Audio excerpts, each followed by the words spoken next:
And of course, we did have those people that break a leg or break an arm or dislocate a shoulder, and there were some cadets that had to go to dispensary, and they had to be held over. They'd be in hospital care for 3, 4, 5, 6, 7 weeks, getting their bones healed up, and they would be transferred into the next battalion that was going to be coming in.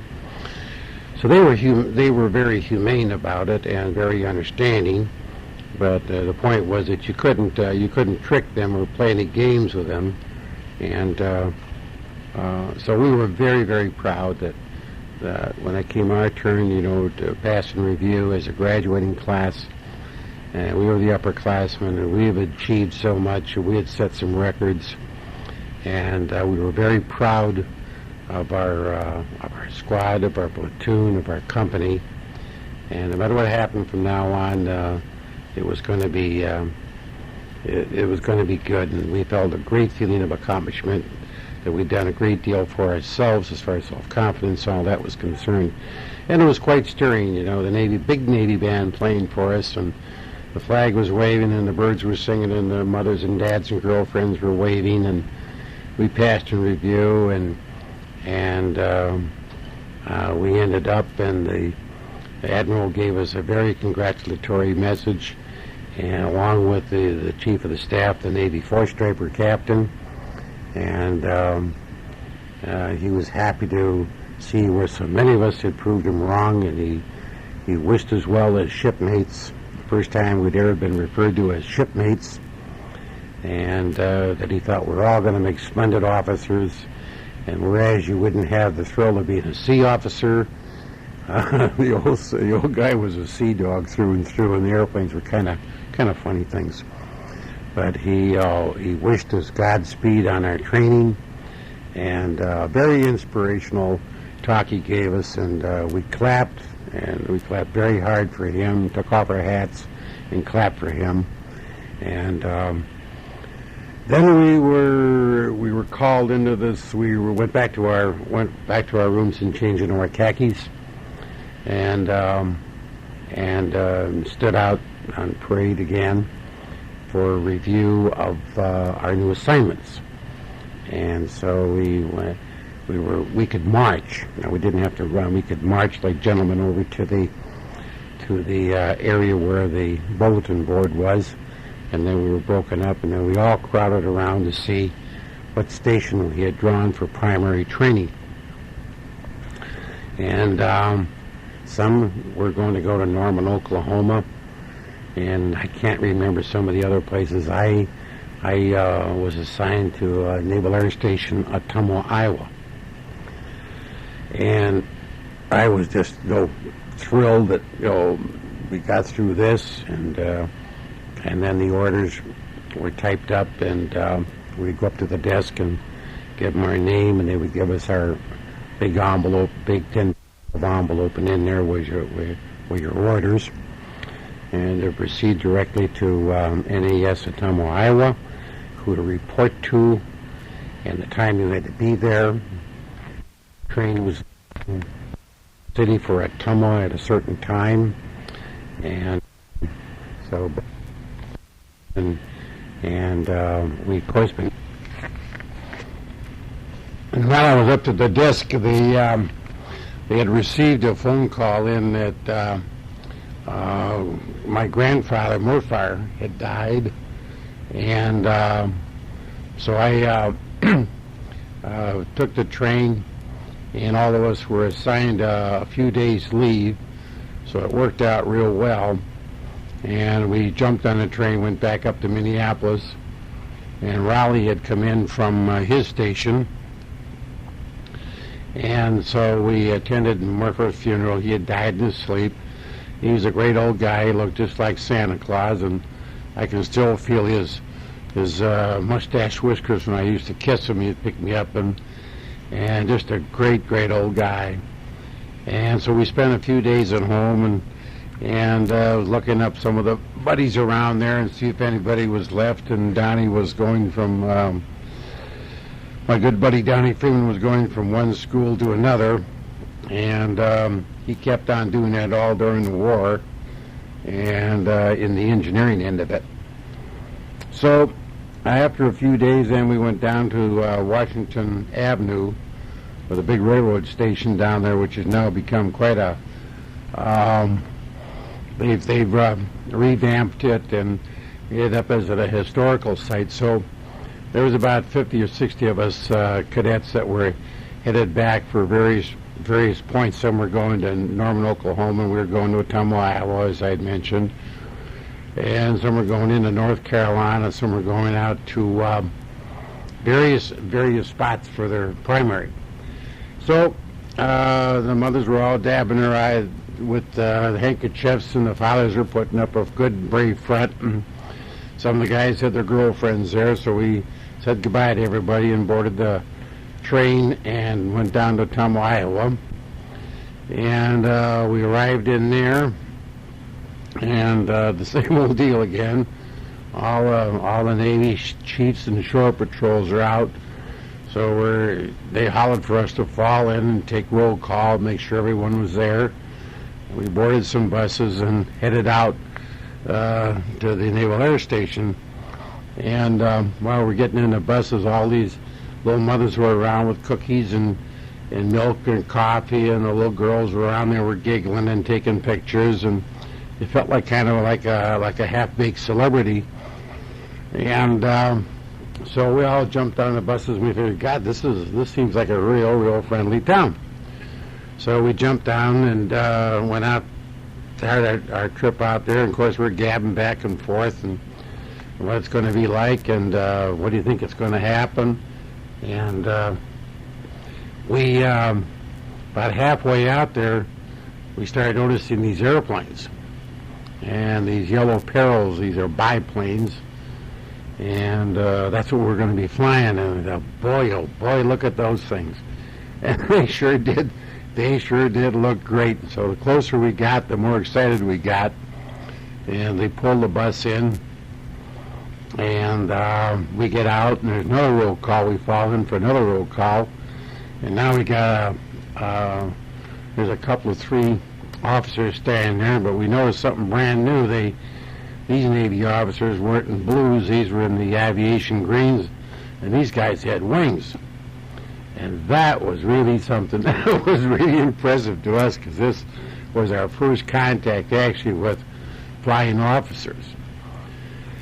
So they lined us up for the roll call, and we went over and got our assignment to our barracks, and we were living in barracks. They had it marked off. I think it was four cadets to a room again, and then we threw in we had our chute bags and things that are just getting issued to us. So we unloaded everything, got our rooms in shape order, came down and hauled in again, and then we were off to the doctors. We had to have physical exams. After the physical exams, we went over and we drew our intermediate flight jackets. Now, these weren't the ones this wasn't the one that I actually got to keep, but we had to have it there. So they issued us helmet and the goggles and 3 different lenses and our flying gloves, these little neat leather gloves. And we still weren't issued flight suits. We were still flying in our khakis with these jackets. And they had 2 jackets. One was a heavier one was a little light one. And so we got all our gear issued to us and went back to the rooms again and put that all away and told how to do this. And we met who our immediate officer was. We were split up into groups. It was the same thing as the squad and platoon and battalion type of arrangement, only it was arranged now that we were set up. You have to excuse the phone calls. No, one of my popularity gals on the phone. So anyway, we get all set, and then we are marched down to the flight line. And we meet all the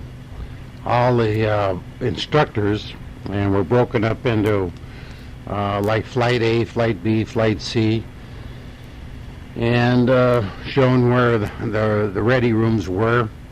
And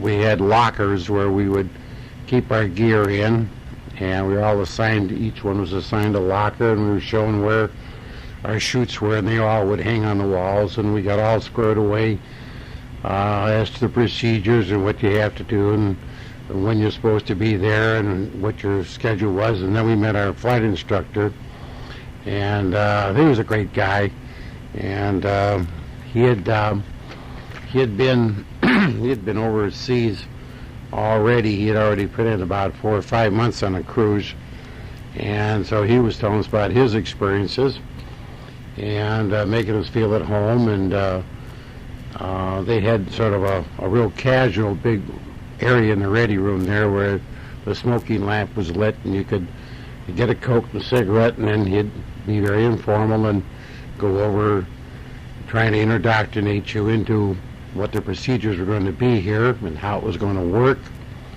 and what was expected of us, and that they had seen just about every trick pulled. So not to come up with any hotshot ideas or try to break the system, but just go through the book the way you're supposed to.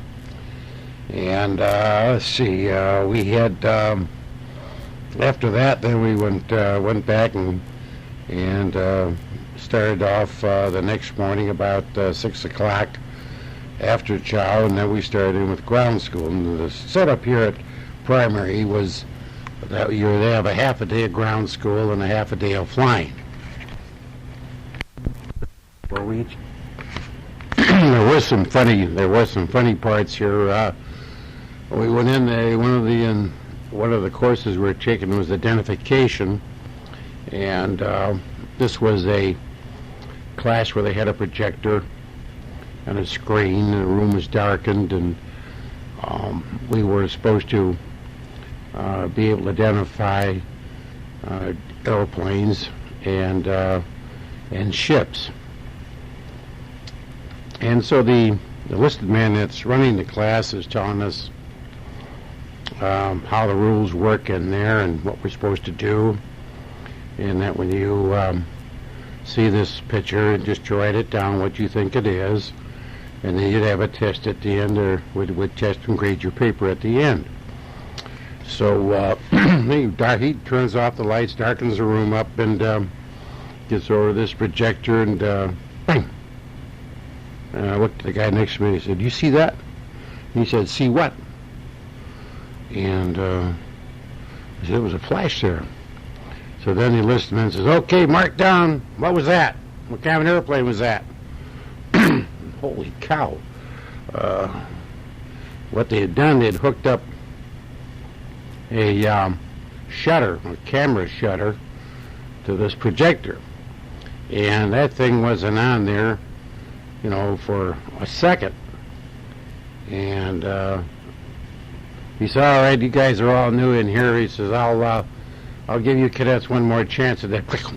And the thing goes again, and we're all looking, and he says, "Okay, I'll give you one more last chance at it." And he clicks it again, and so I'm trying to figure out if that was a P-40 or a P-39, or if it was supposed to be a Spitfire, if it was a Tony, if it was a Zeke, if it was a P-51.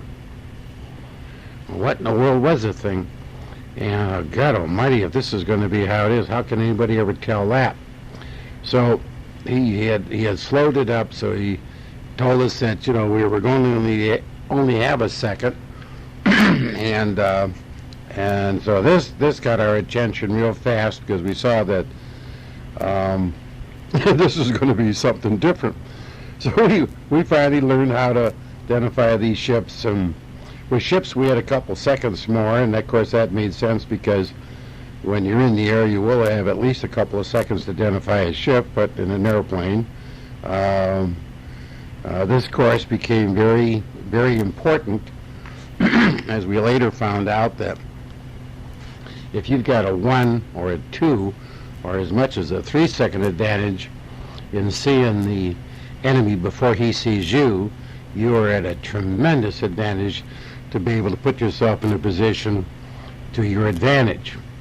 So that was one of the courses that was brand new to us and was very exciting. Then our navigation was getting pretty serious, and we were getting into very extensive problems using our plotting board. And down in the corner we had a little circular, what you might call like a circular slide rule. I forget the exact name now what it was, but they give you your airspeed and ground speed. You compute your ground speed from the airspeed, and they give you the wind direction.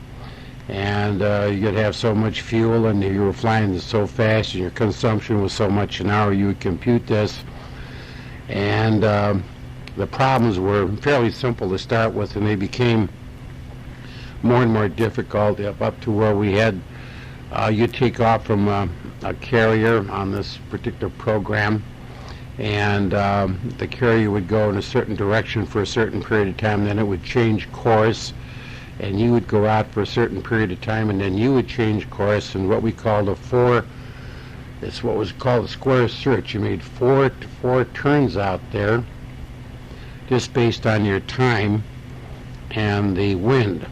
And we were also learning from films how to take the wind off the water, and later on we got into more detail with that, so that our courses were like airport identification, and then we had this as navigation, as I explained. And this was a very, very tough course on navigation, in as much as everything was based on time. You just didn't have a lot of time to work it out. They give you 4 minutes to do a problem, and this was based on the fact that if you're in an airplane in 4 minutes, you better get the answer to it.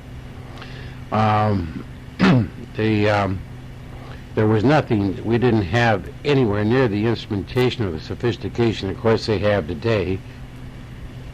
And the only way that you could come back to your carrier was through your accurate navigation and taking your wind off the water and being accurate with it. And it was a tough course. There were some cadets actually that got washed out in this, even though they were tutored and went to special classes. This was a course that was a mandatory. You had to get a 4-point on this one. You just couldn't come out close or have a passing grade. It had to be perfect, because in a real life situation, as we found out later, if you had a dull pencil, of course this was before ballpoints, but if you had a dull lead pencil, it'd make the difference, say, in 2 miles and 3 miles. So you had to be very careful when you're using your gridded plotting board that you were exactly right. Engineering was very complicated. We learned how to take apart 5 and 7 and 9 and 14 and 18 cylinder engines and what made them work. These were all radial engines. It went into the whole story of the history of propellers and the 2-bladed, 3-bladed, 4-bladed props and different theories of propellers. We had to take Morse code, and we couldn't see much sense in that. You're going to be flying along a couple 300 miles an hour, and you're supposed to be reading some blinker lights off a ship. So it didn't really make much sense. I never did use it, but it was something that was required. So we all had little booths, and we had these little dot and dashers that we had to work, and we had to learn the alphabet, and we had to give messages, and we had to be so proficient. So we had to do so many words a minute at this, and we would send, and then we would also receive, and we were graded on this. Our sports activity was confined mostly to swimming and running. We did a lot of swimming and a lot of running, and we became more elaborate at this jumping in with your clothes on, and a lot more of the jumping off of high towers to simulate a carrier deck. And it was real funny, one of these stories that I don't know if I told you this about when we were plebes back at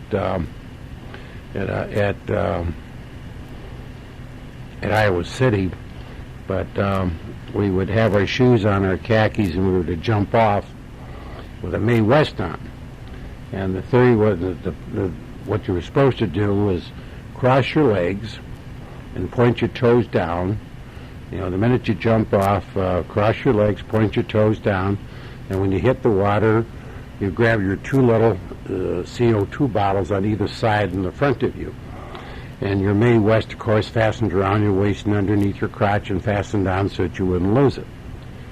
And it was a long way down. You could write a book, you know, on the way down.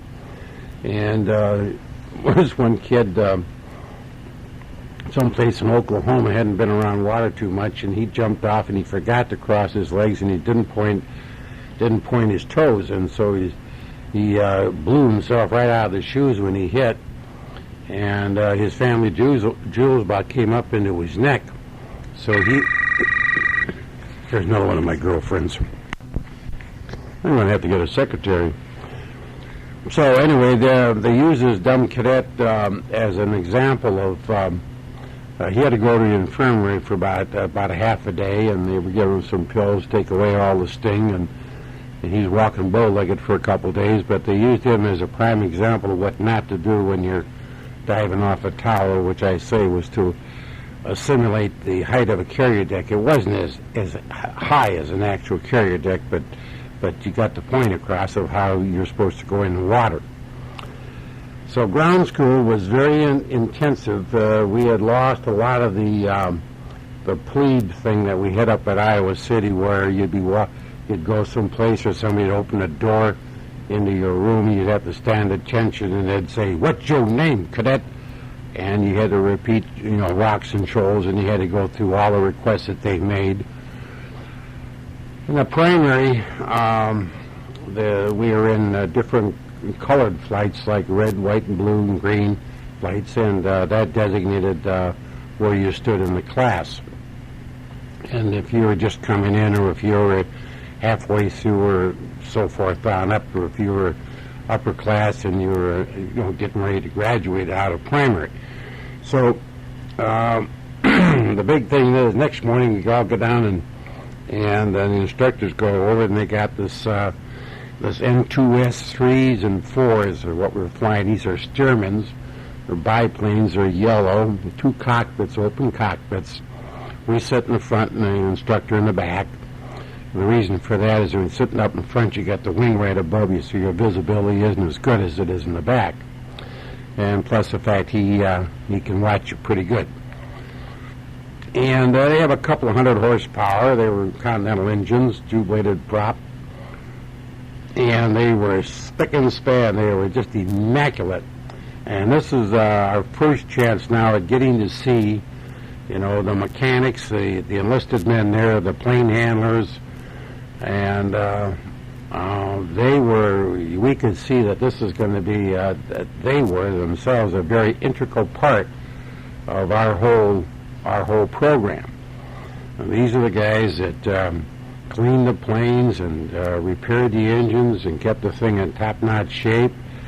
And here again, when you get in a plane, these are that shove a crank in up there to crank on two guys and sometimes three. Mostly two fellows would crank, and they would really look up at you, and they want to know what kind of a boot-ass cadet this is going to be. I hope this guy, you know, knows, because it was a lot of work to turn over a 200 horsepower engine, you know, with two guys in a crank, and they'd wind this thing up and wind it up and wind it up. They'd pull the crank out and pull a little lever, and then it was your job to hit the starter, you know, turn the gas on, as I talked about before. So you switch yourself on and kick the throttle up a little bit, and it just prayed like hell that it would start, because if you didn't start the first time, the word got around the flight line that this guy doesn't know how to start airplanes. And then the enlisted men would kind of, I think what they were doing is tossing coins to see who would draw these Dilberts that didn't know how to start these planes. But the instructor checked us all out. We went all over the parts of the airplane. This is the aileron, this is the rudder, and the whole shot and everything. Of course, he knew that we'd been through elimination training, but just so that we were very clear on everything, we went over the airplane from the nose back to the tail, and we got the complete history of how the plane was made and who made it, and what the plane was intended for and what it can do and what you should watch out for. And then we started our flying. And so we'd get our chutes, and we could see our name on the flight board that have our name on the board and who our instructor was, what the plane number was. And so we'd go out to our plane and we'd stand there at attention, and he'd come out and we'd salute, and he'd say at ease, and we'd jump in, get strapped in, and then we had the same old Gosport thing again with the helmet, so that he could talk to us, but we couldn't talk back. And he would take out and taxi around and take off, and went out to an area. They had different areas around there where these training areas A, training area B and C, and this was just, they had broken up the landscape into various areas for practicing. And the areas were broken up for familiarization and aerobatics and specific types of maneuvers, so that everybody in that area would be doing the same thing. So he'd get off and up in the airplane, and he'd say, okay, let me know, you take the stick and show me what you can do here. I'd like to have you, do a few turns. Give me 3 turns to the left and 2 turns to the right, and let's make them level. And so and God, the plane handled just great compared to those greasy old things we had back in Minnesota. So these things were really top-notch. Everything was in tip-top order and shape, and they handled just great. And so we did my turns and satisfied him that I could do that. And all of a sudden, he said, I said, keep it on the same. I said 3,500 feet. I didn't say 3,505. Holy cow, wow, these guys are kind of tough. And so right away the discipline set right in that they wanted these things explicitly, these maneuvers done. If you're going to do a 90-degree turn, they want you to come out right on the button at 90.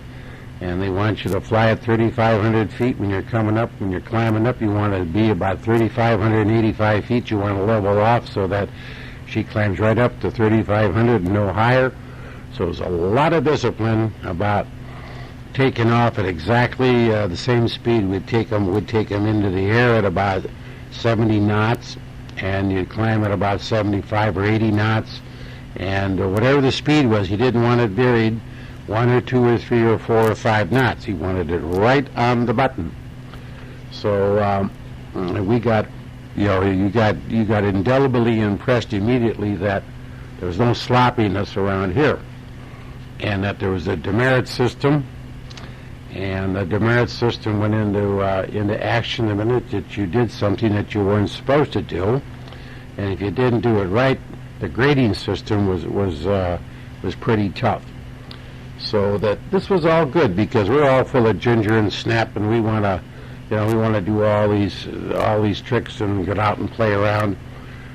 And we took our mandatory 8 hours, and during that period of time, we were basically learning how to take the airplane off up to a certain altitude and turn it and climb up an altitude and come down the lee side of the field and swing it around in, and how to land the plane. And so these are the basic rudiments. And after that, then the instructor climbed out and he said, okay, take her around. And so, boy, this is a big day. So actually, this would be my first time that I'd be flying it all alone. And that was pretty impressive, pretty important, pretty big time in your life. And you cleared the air behind you, made sure that, because there are airplanes landing and taking off.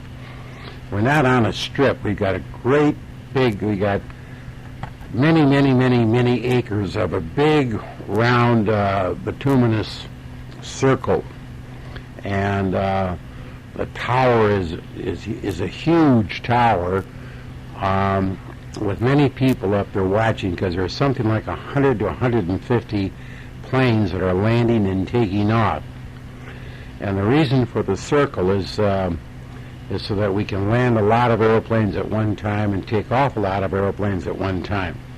But where the accidents were occurring, of course, is when cadets aren't watching themselves and they're letting the plane either veer to the left or to the right and getting in someone else's way, which, of course, we've been briefed and told about and how to avoid it. And there are lines down on the whole mat.